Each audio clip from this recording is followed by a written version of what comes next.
Meus amados, nós nessa noite estaremos dando continuidade à nossa série Mulheres Comuns, Testemunhos Notáveis. Falamos a respeito de Eva, falamos a respeito de Sara e hoje nós falaremos sobre uma nova personagem, Agar. Eu gostaria de convidar você a abrir a sua Bíblia comigo no livro de Gênesis, no capítulo 16 e no versículo de número 15. Gênesis 16 e versículo de número 15. Louvado seja o nome do Senhor. Falaremos sobre Agar, quando Deus usa os erros de alguém para nos abençoar. Aqueles que localizaram a referência bíblica, sinalize dizendo amém. Amém. Leiamos a palavra do Senhor. Agar teve um filho de Abraão, e este lhe deu o nome de Ismael. Agar teve um filho de Abraão, e este lhe deu o nome de Ismael. Amém? Meus amados e queridos, nós, na noite de hoje, falaremos sobre Agar, quando Deus usa os erros de alguém para nos abençoar. Eu gostaria de iniciar o ensino dessa noite com uma afirmação que poucas pessoas conhecem. Eu gostaria de iniciar a mensagem dessa noite com uma colocação que nem todo mundo sabe. Eu gostaria de dizer a você que Deus tem o hábito de nos abençoar através dos erros de outras pessoas. E isto, queridos, é algo tão significativo que acaba refletindo a soberania de Deus, a sabedoria de Deus, a grandeza de Deus. Essa dinâmica é uma dinâmica clara, é uma dinâmica que ela é revelada nas Escrituras e evidencia o controle do Senhor sobre todos os fatos, inclusive aqueles dos quais nos envergonhamos. Não importa o que tenha acontecido, não importa o que é que porventura tenha aparecido no meio do seu caminho, independentemente da natureza disto, o Senhor, Ele é perito, Ele é especialista em converter tudo que é contrário em algo favorável, a fim de que a sua vontade, que é soberana, aconteça nas nossas vidas. Lamentavelmente, por não conhecermos os pensamentos do Senhor, achamos que apenas aquilo que é bom, ou que apenas aquilo que é louvável, é que poderia ser usado pelo Senhor para que o seu querer e a sua vontade acontecesse. E não, queridos, Deus, o nosso Deus, o teu Deus, Ele é tão soberano que a Escritura afirma para nós que todas as coisas cooperam para o bem daqueles que amam a Deus. Perceba que o termo, perceba que a palavra usada, ela é bem abrangente. O Senhor não está falando apenas as coisas boas cooperam para o bem. Não. O Senhor não está falando que apenas as coisas programadas por nós cooperam para o nosso bem. Não. Até porque a gente sabe que poucas são as coisas que estão sob o nosso controle, mas em que pese as coisas fugirem do nosso controle, elas não fogem do controle de Deus. E tudo que acontece é conduzido de uma forma que lá no final o nome do Senhor seja engrandecido e o propósito que Ele tem para você aconteça. Por isso, dessa noite, você pode glorificar a Deus, porque aquele dia ruim cooperou para o bem que o Senhor te fez. Você pode adorar a Deus, porque aquela angústia, por mais que no momento você não tenha compreendido ela também cooperou para o bem que o Senhor planejou para você. E da mesma sorte são todas as coisas que nos acontecem. Tudo sai da caneta que governa os fatos da nossa vida. Tudo está no controle do Senhor, tudo acontece conforme o seu querer, nada sai da sua direção, e é por isso que a gente tem a consciência que tudo no final dará certo. É por isso que a gente descansa no Senhor, porque independentemente do processo, no fim, tudo ocorrerá como o Senhor planejou, porque Ele é Deus, Ele é soberano, e é Ele que está no controle de tudo, incluindo a sua vida. Quando nós olhamos para essa dinâmica, que dinâmica, pastor Hilton? Deus utilizasse de erros para abençoar pessoas, lembramos de Labão, sogro de Jacó.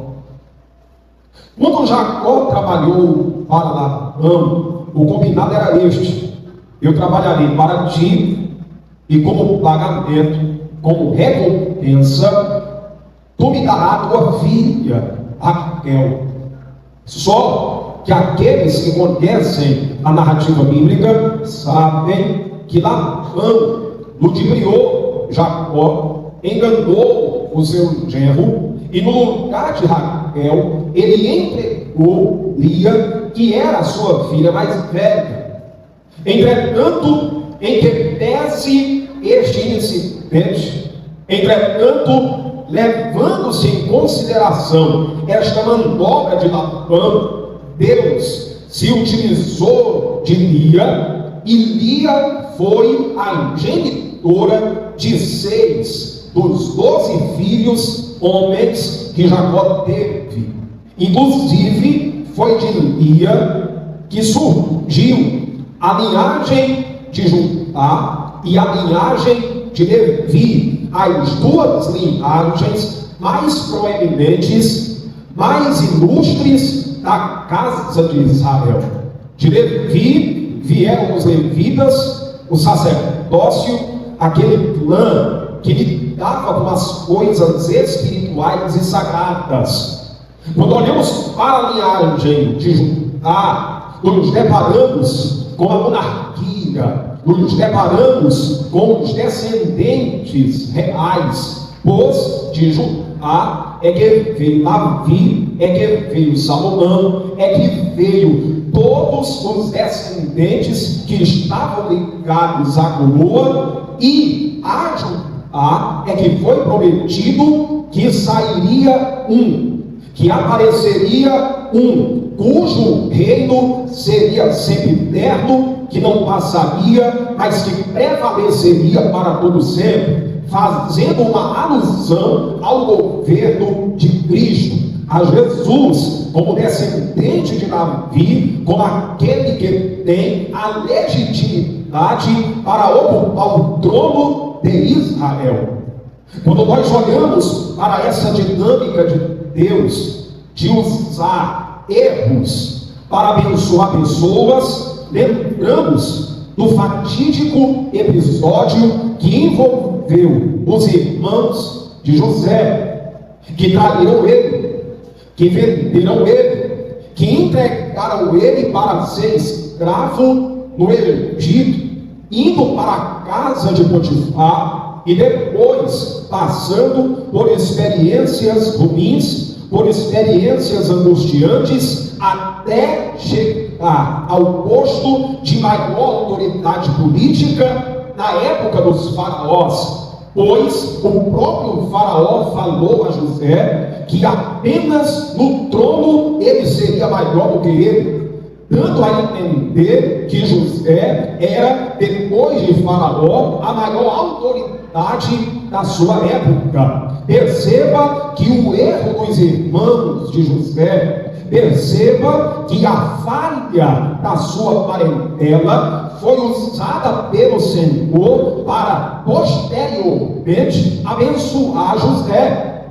Quando olhamos para essa dinâmica, Deus se utilizando de falhas, de erros para abençoar pessoas, lembramos de Davi e Batseba. Sim, erraram quando se entregaram ao adultério, erraram quando se uniram, e para que isso acontecesse foi necessário que Urias tivesse sido morto. Erraram quando a origem do relacionamento deu-se a partir desses incidentes, a partir desses fatos vergonhosos. Entretanto, quando olhamos para essa união, que no começo foi uma união condenável, foi exatamente desse relacionamento que surgiu Salomão, o mais ilustre,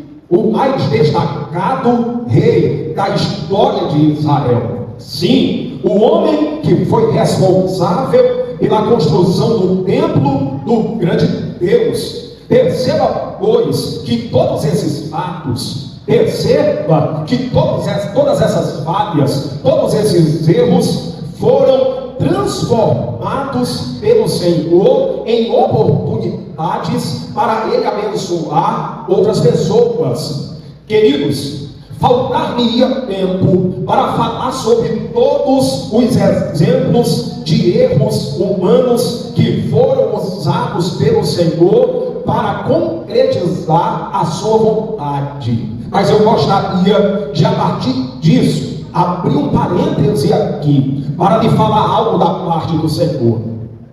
Não importa o que é que fizeram com você. Ah, pastor Hildo, eu já fui muito injustiçado. Ah, pastor Hildo, eu já passei por coisas que eu não deveria ter passado. Ah, pastor Hildo, já me decepcionaram demais.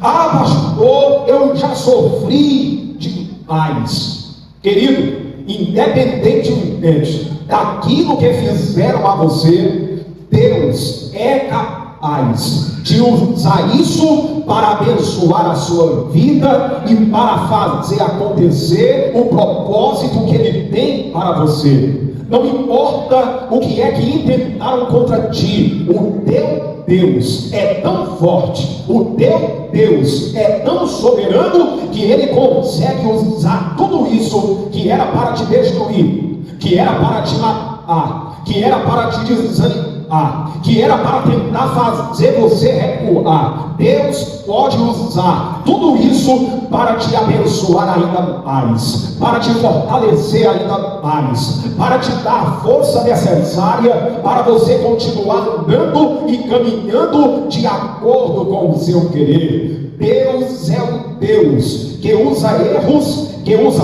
falhas de outros para abençoar aqueles que lhe servem. Você pode glorificar a Deus por isso? Você não tem noção de quantas bênçãos você viveu, que foram bênçãos que o Senhor tirou exatamente desse contexto. Você não tem noção de quantas vezes você sorriu, mas quem agiu pelas suas costas queria que você chorasse. Você não tem noção de quantas portas Deus abriu para você, quando a intenção de quem estava por trás era que elas não se abrissem. Mas quem está no controle da tua vida é Deus. Quem conduz conduz a tua história é Deus. E não importa aquilo que planejaram, aquilo que Deus tem para você é o que irá prevalecer. Queridos, queridas, Deus prometeu a Sara um filho. Deus prometeu que Sara daria luz a um descendente para Abraão. Entretanto, transcorridos 10 anos, nada aconteceu. A promessa não se cumpriu. A expectativa não foi alcançada. Sara continuava estéril. E diante desse quadro, diante desse contexto, Sara resolve agir por conta própria. E queridos, como será arriscado fazermos isso? Quão terríveis serão as consequências que se abaterão sobre aqueles que decidem agir por conta própria. Sara toma a iniciativa, Sara resolve agir com os seus próprios meios, no seu próprio tempo. E eu gostaria que você abrisse a sua Bíblia comigo em Gênesis, no capítulo 16 e versículo de número 2. Gênesis 16 e versículo de número 2. Olhe que fragmento textual, que passagem bíblica interessante. Gênesis 16 e 2. A palavra do Senhor diz assim: Sara disse a Abrão: já que o Senhor me impediu de ter filhos, possua a minha serva. Talvez eu possa formar família por meio dela. Isto é uma fala de Sara. Isto é uma declaração de Sara. Isso é uma colocação de Sara. Abraão, já se passaram 10 anos e a promessa que o Senhor fez ainda não aconteceu.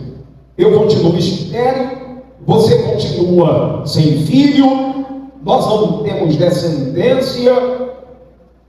Façamos o seguinte: eu tenho uma serva, eu te darei ela, e por meio dela eu edificarei a ti uma família.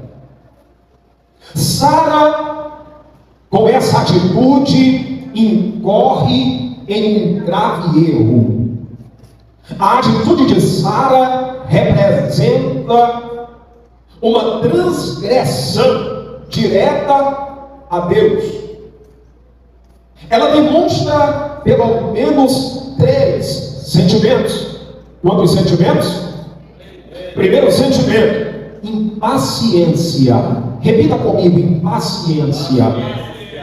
Segundo sentimento: incredulidade. Terceiro sentimento: frustração. Olhe para o discurso de Sara. Não é isso que ela demonstra, não é isso que ela transparece. Abraão, Deus me impediu de ter filhos. Ele não quer que eu os tenha. Não é eu que não quero ter, é Ele que decidiu não me dar. Ela projeta a culpa em quem? Em Deus. Meu Deus, pastor, que grave. Não fale não. Quantas vezes a gente age da mesma forma?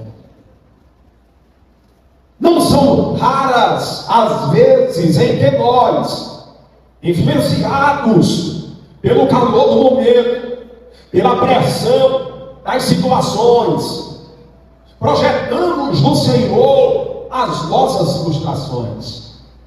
Sara está sob o efeito de 3 terríveis sentimentos: impaciência, incredulidade e frustração. Agora eu pergunto a você: meu irmão, minha irmã, que me ouve nessa noite, o que esperar de uma pessoa nesse estado? O que esperar de alguém sob a influência da impaciência, da incredulidade e da frustração? Dá para esperar alguma coisa boa? O que essa pessoa falará será proveitoso? O que essa pessoa fará será algo benéfico? Queridos, não podemos ignorar que as nossas palavras e atitudes são, até certo ponto, produto do que sentimos. Aquilo que sentimos afeta diretamente aquilo que falamos, aquilo que proferimos, aquilo que fazemos, aquilo que realizamos. Sara se encontra impaciente. 10 anos se passaram. Nada de acontecer o que Deus havia prometido que aconteceria. Sara está incrédula. Em outras palavras, ela não acredita que o que tem para acontecer por meio dela acontecerá. Então, ela recorre a outra pessoa. Sara se encontra frustrada, porque aquilo que ela esperava que acontecesse, segundo ela, não poderia acontecer. Então, Sara teve um plano, Sara teve uma ideia. Ela recorreu ao instituto do concubinato. Pastor, quando Sara tem essa ideia, o que é que ela tinha em mente? Recorrer a uma concubina. Ela mesmo diz: possua, deita-te com a minha serva. Talvez, olha como ela está incrédula e frustrada. Ela diz assim: possua a minha serva, deita-te com ela. Talvez eu possa formar família por meio dela. É como se Sara estivesse falando: as coisas para mim não dão certo, que é bem fácil que até esse plano que eu estou tendo não vá para frente. Até isso que eu estou pensando não prospere. Então, faça isso. Possua a minha serva, deita-te com ela. Porventura, há de ser que eu possa estabelecer, que eu possa edificar uma família por meio dela. O concubinato era um recurso muito utilizado na época do Antigo Testamento. A finalidade por trás do concubinato era de aumentar a família, principalmente quando a senhora da casa não podia ter mais filhos, ou, na pior das hipóteses, não podia ter filhos. Esse instituto do concubinato não era algo que acontecia apenas naquelas famílias mencionadas nas Escrituras. Em todas as sociedades do Antigo Oriente, essa prática era uma prática muito comum, muito utilizada e até com amparo legal. Haviam códigos legais que normatizavam a figura da serva para, por meio dela, aquela família ter filhos.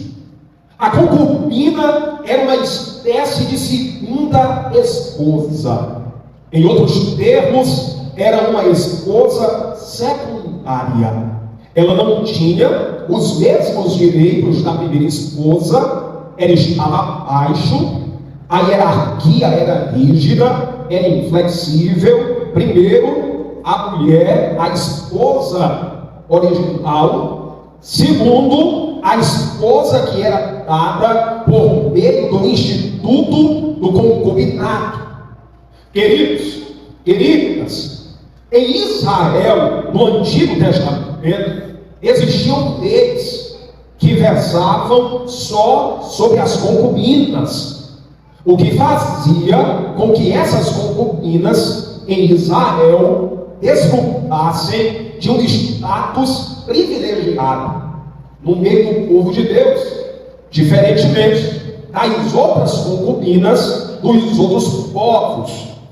Quando a monarquia foi estabelecida em Israel, o instituto do concubinato já não era usado apenas para se ter filhos. Ele já era usado de uma maneira que não era com outra finalidade a não ser de satisfazer a vaidade e a luxúria dos reis, dos monarcas. É por isso que a Bíblia fala para nós que Salomão teve 1000 mulheres, das quais 300 eram concubinas.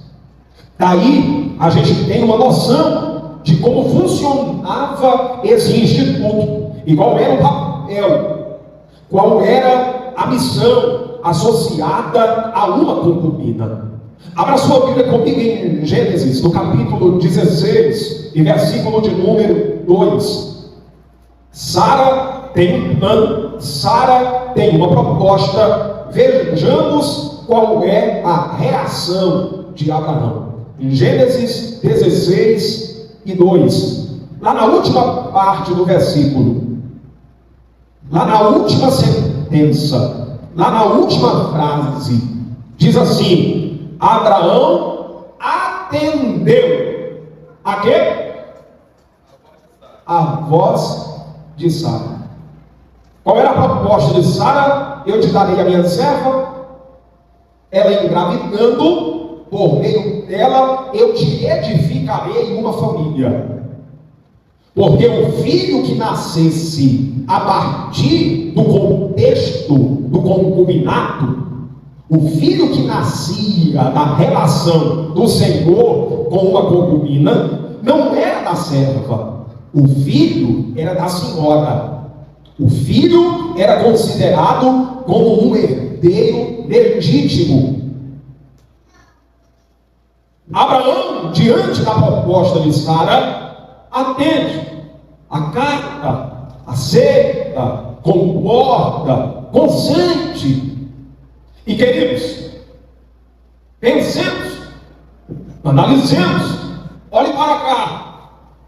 Se Sara errou, e errou, porque foi impaciente, se Sara errou, e errou, porque foi incrédula, Abraão também errou.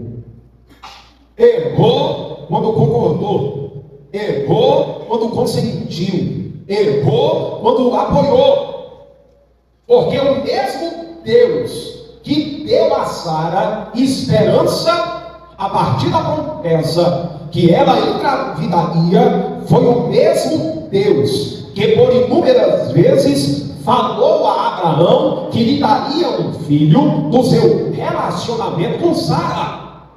Se Sara fraquejou na fé, Abraão também fraquejou. Se Sara errou, Abraão também errou. Abraão deveria ter protestado. Abraão deveria ter lembrado a sua esposa. Abraão deveria ter aconselhado ela: minha filha, nós estamos sobre uma promessa. Minha filha, Deus tem um plano para nós. Vamos esperar. Esperamos 10 anos, esperemos por mais tempo. Continuemos na posição de dependência, na posição de fé. Continuemos aguardando o agir de Deus. Mas não, Abraão cede à pressão. E queridos, é interessante nós analisarmos isto, porque na estrutura da família, o marido e a esposa representam um muro duplo de proteção. O que passa pela esposa não deveria passar pelo marido, e vice-versa. O que passa pelo marido não deveria passar pela esposa. Se o marido falha, a esposa deveria servir como consciência. Se o marido falha, a esposa deveria servir como um freio, e vice-versa. Se a esposa falha, o marido deveria servir como uma consciência que chamasse ela à lucidez. Não é por aí, não faça isso.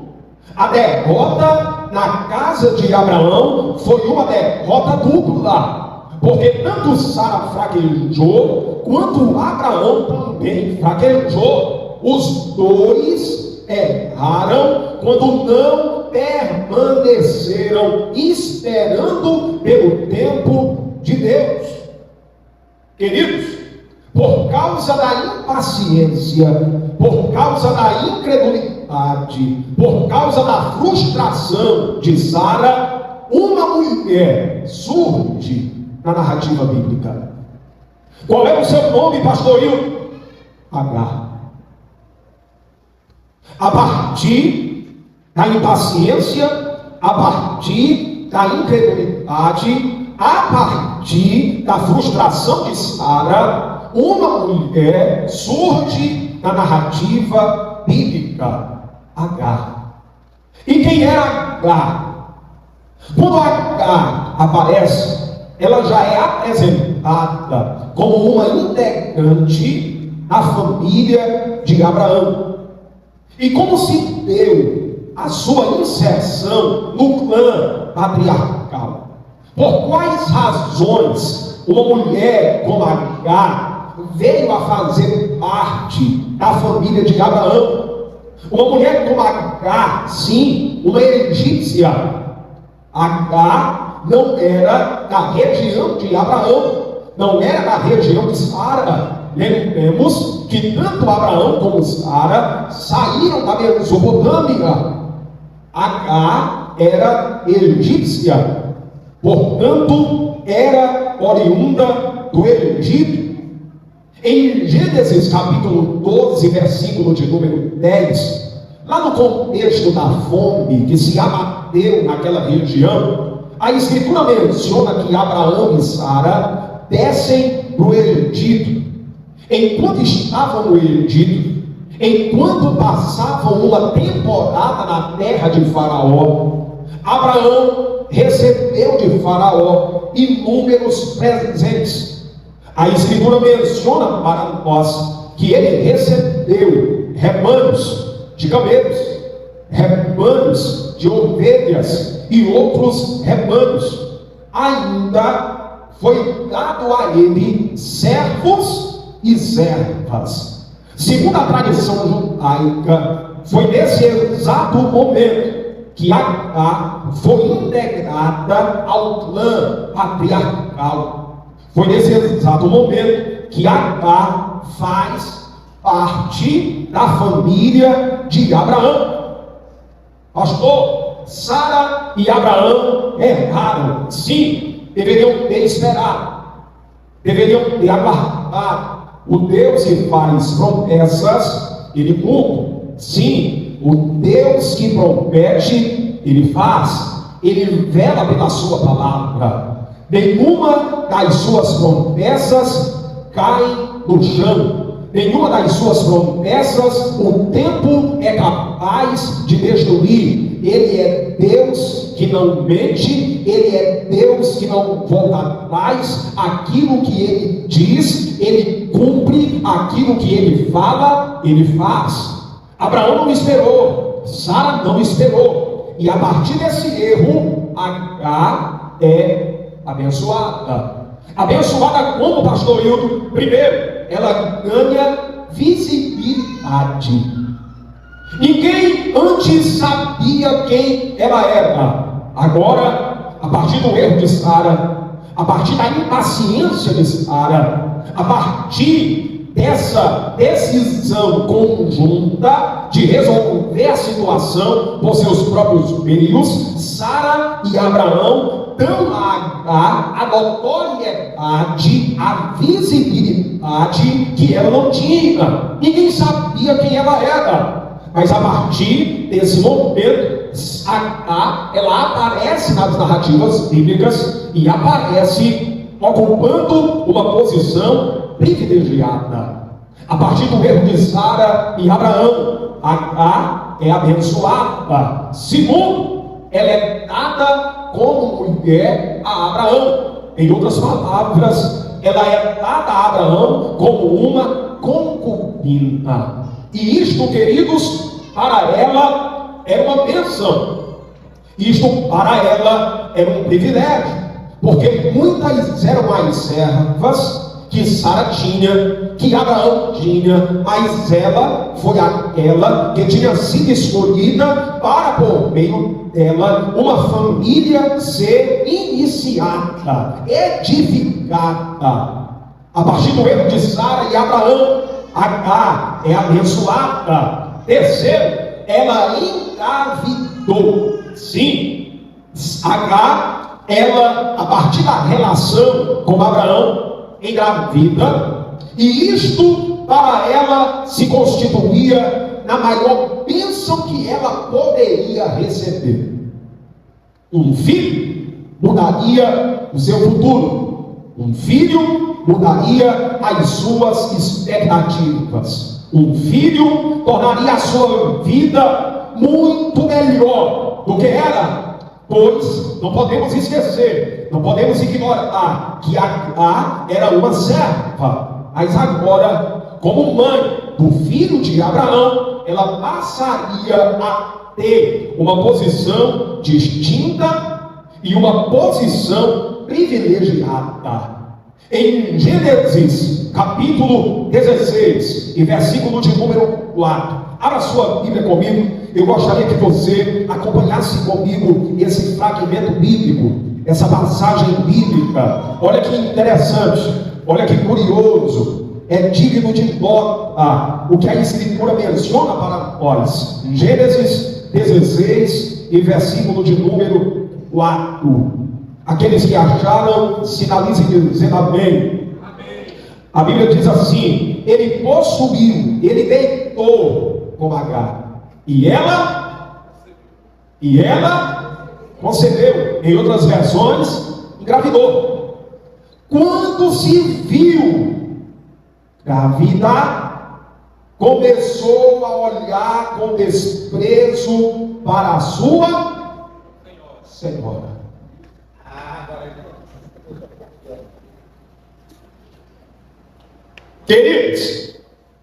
Queridos, amados, Agar foi abençoada. Isso é fato.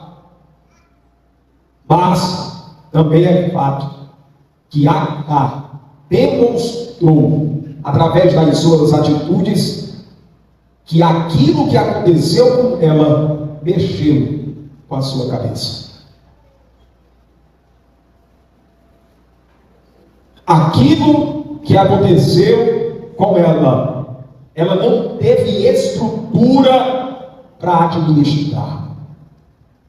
Ora, era uma serva, agora havia sido dada como concubina ao seu senhor. Como se não bastasse isso, que já era muito bom, ela ainda engravidou dele. E o escritor bíblico menciona para nós que assim que ela percebeu, não demorou não, na hora que a informação se tornou concreta, estou grávida. A consideração por Sara mudou. O respeito por Sara mudou. A maneira de ver Sara mudou. A maneira dela se enxergar mudou. Mas pastor, depois dessa reviravolta toda na vida dela, era uma serva, poderia morrer como serva, aí acontece tudo isso, ela se torna concubina de Abraão, Deus abençoa Agar, ela engravida, e ela reage dessa forma, deixa eu lhe falar uma coisa importante. Deus nos abençoa, mas depois de nos abençoar, a maneira como lidaremos com a bênção é responsabilidade nossa. Tem muita gente que é abençoada por Deus. Aleluia. Com o emprego, orou, chorou, Deus abre essa porta para mim, Deus abriu a porta, Deus deu um emprego, prosperou ele, prosperou ela, nunca mais apareceu na igreja, nunca mais teve o mesmo comprometimento. Deus abençoou, mas a responsabilidade de administrar a bênção é nossa. E eu gostaria de lhe fazer uma pergunta nessa noite, uma pergunta provocativa. Eu gostaria de lhe provocar. Quem é você quando Deus te abençoa? Você é aquele que, como o único leproso, voltou para agradecer? Ou você é aquele que Deus abençoa, vira as costas para Deus e vira de sério? Quem é você quando Deus te abençoa? Aquele que reconhece que recebeu porque Deus é bom, ou aquele que pensa que é o que é porque tem mérito nisso? Quem é você quando Deus te abençoa? Aquele que compartilha as bênçãos, ou aquele que retém tudo e acha que tudo que Deus te deu é só para o teu usufruto? Quem é você quando Deus te abençoa? Aquele que mantém o coração em Deus, ou que deixa as coisas subirem para a cabeça e perde as estribeiras? Quem é você? Agar foi abençoada, sim, mas quando estava nessa condição, ela desprezou a sua senhora. E o curioso, o interessante, que eu gostaria de pontuar, é que o desprezo de Agar a Sara era tanto pessoal como relacional. Ela desprezava a pessoa de Sara e desprezava as instruções, as ordens, as sugestões. Ela já não ouvia Sara, ela já não atendia Sara, ela já não acatava os conselhos de Sara, se tornou rebelde, se tornou insubmissa, mudou. Agar fez juízo de valor de Sara. Repito, Agar fez juízo de valor de Sara. Como assim, pastor? Ela olhou para Sara e pensou: essa mulher está casada há tanto tempo com Abraão, nunca engravidou. No mínimo, Deus é contra ela. Porque na primeira noite que eu me deitei com o meu Senhor, eu engravidei. Naquela época, a concepção que se tinha sobre uma mulher que era estéril é que ela era uma pessoa desprezada por Deus.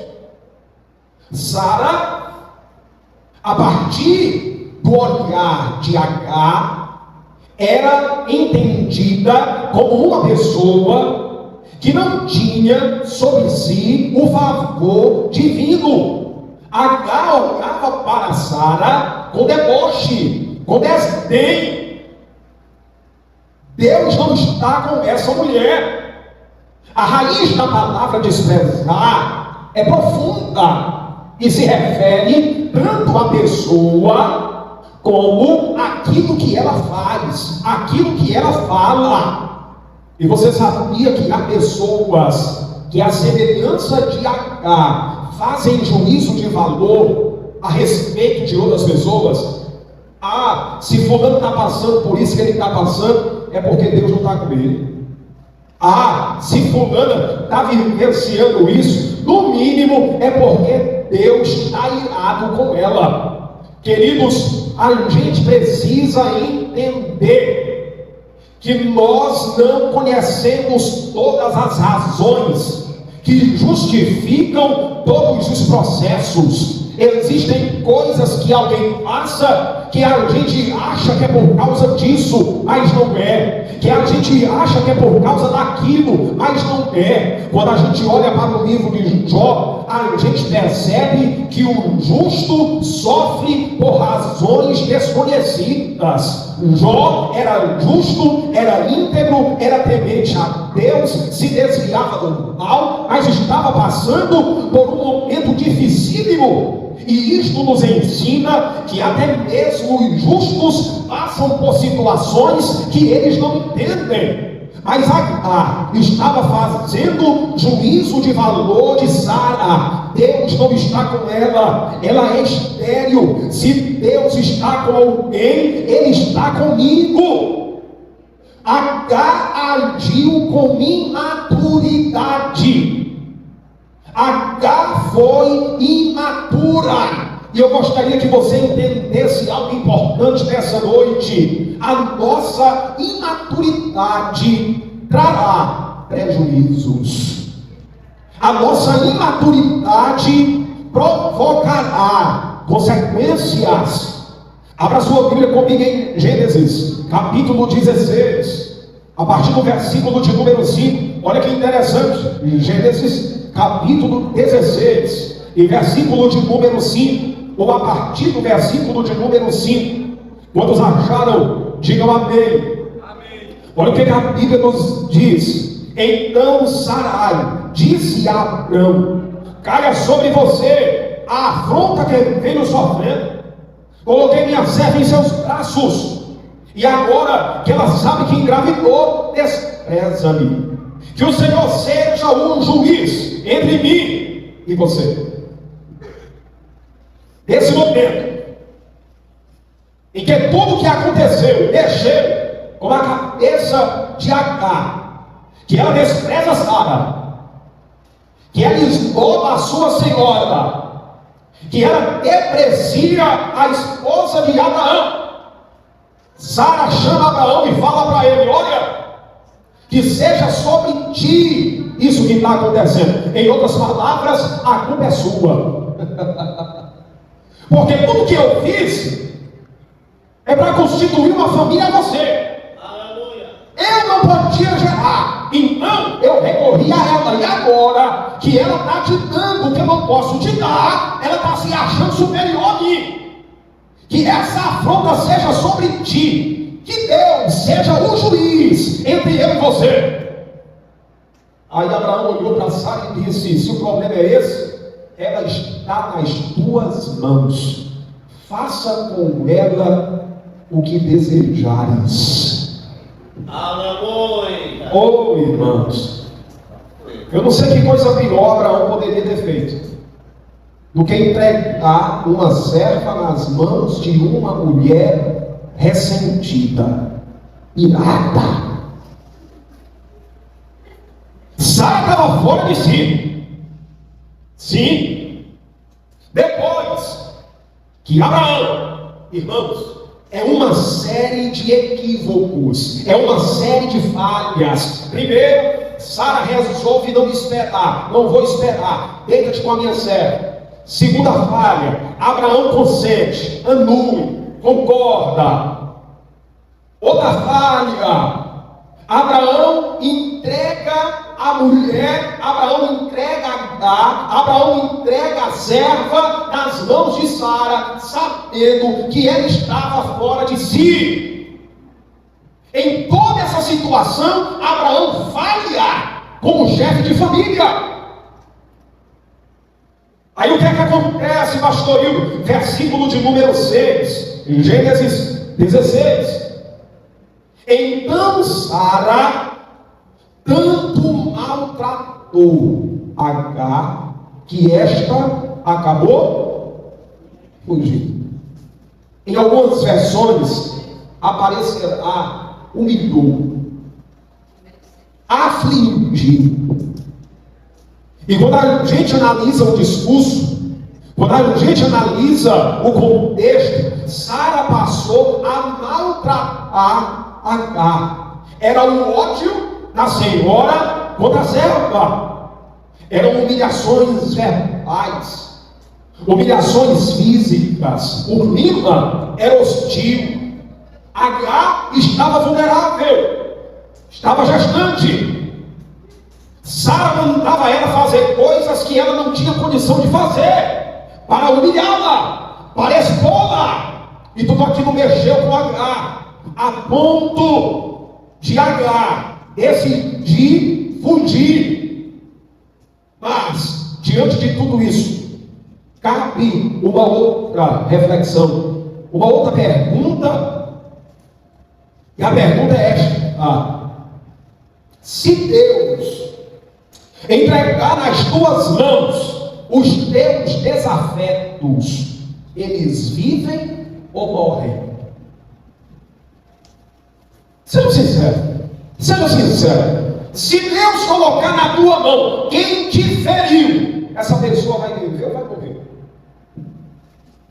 Se Deus colocar o destino de um inimigo nas tuas mãos, ele vai viver o outro dia, ou essa vai ser a última noite que ele vai colocar a cabeça no travesseiro?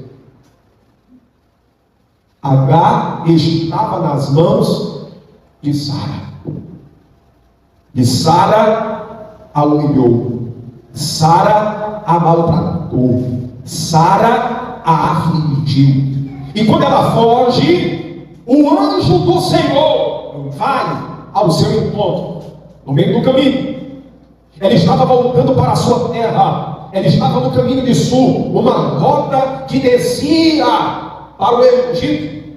O anjo do Senhor a encontra, em Gênesis 16:8, e quando a encontra, o anjo do Senhor diz assim: Agar, serva de Sarai, de onde você vem e para onde vai?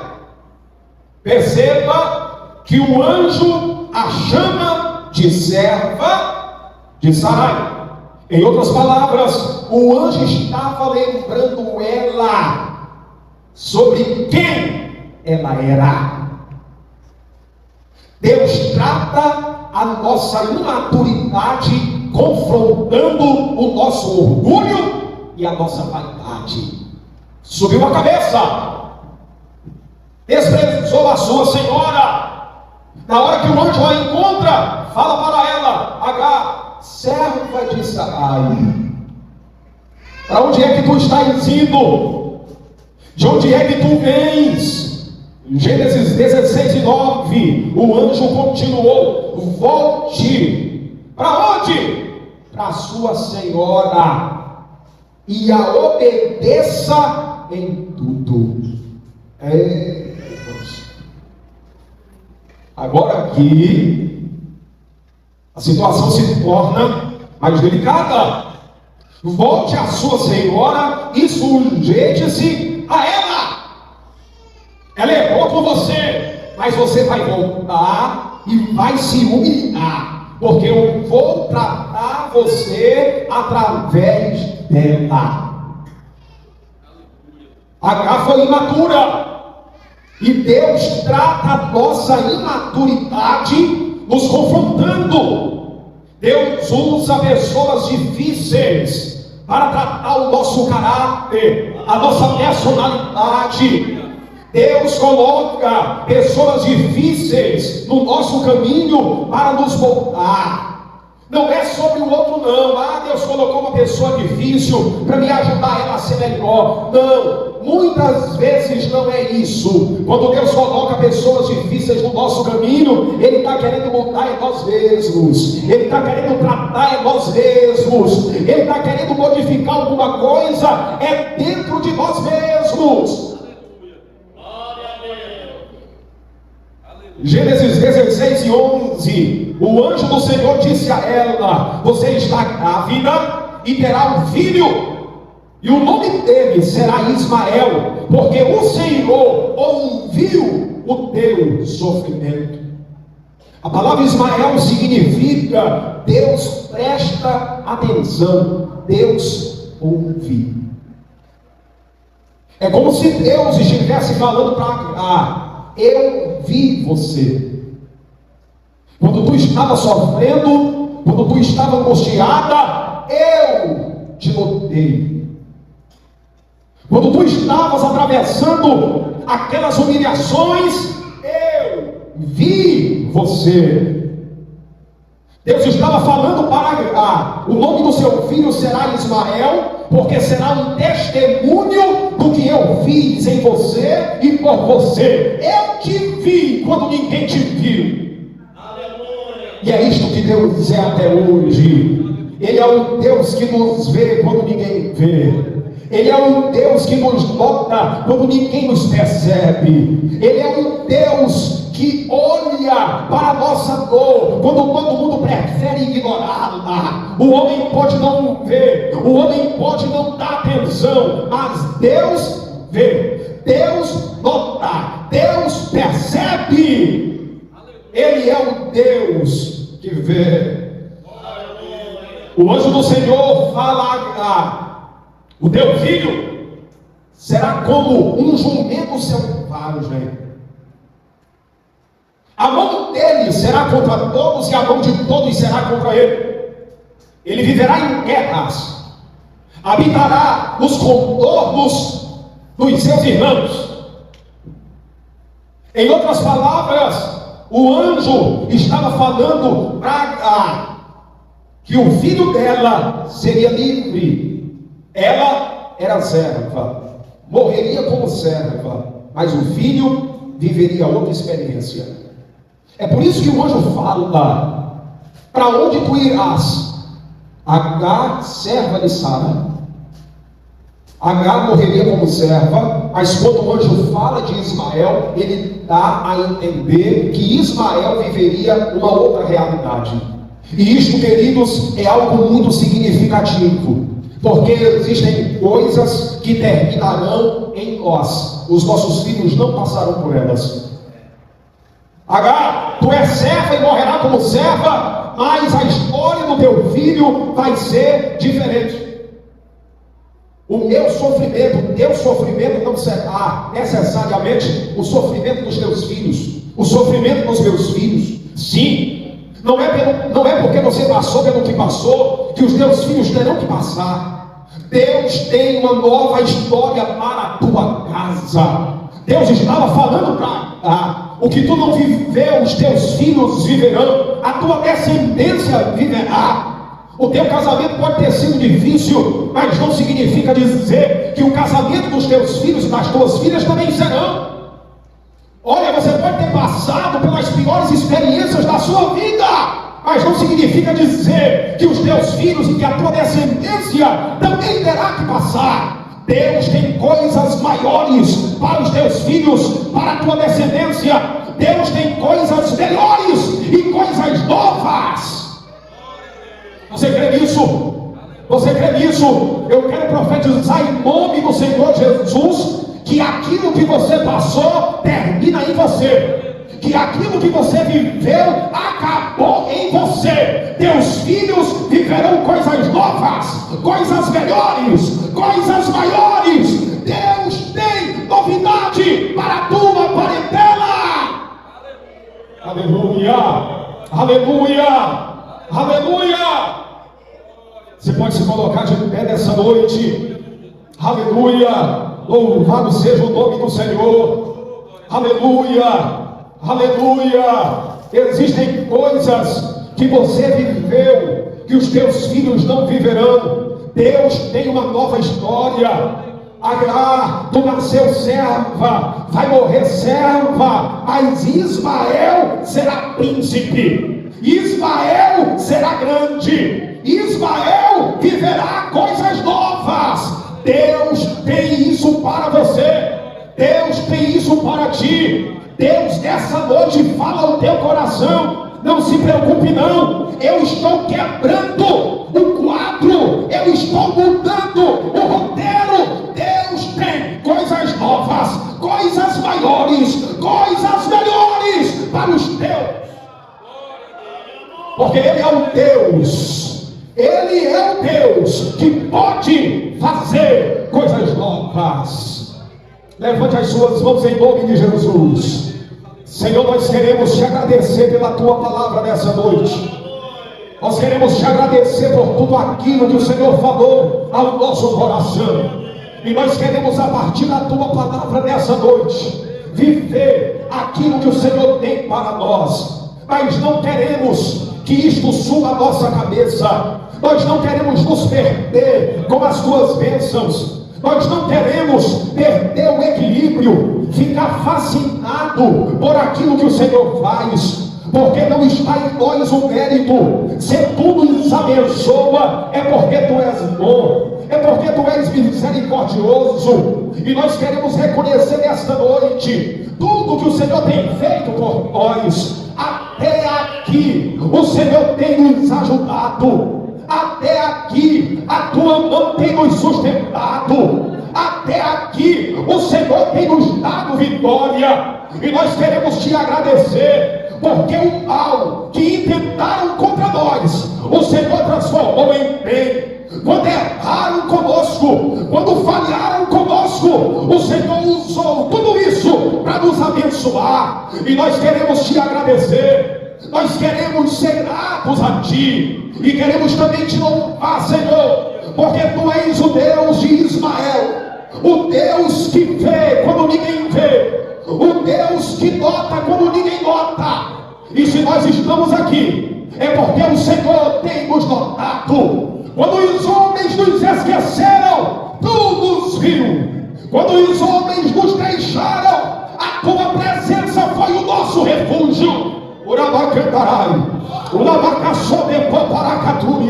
O Senhor nunca nos deixou, e nós queremos te agradecer, porque tu és o Deus de coisas novas, de coisas grandes e de coisas maravilhosas. E nós te rendemos graças nessa noite, em nome de Jesus.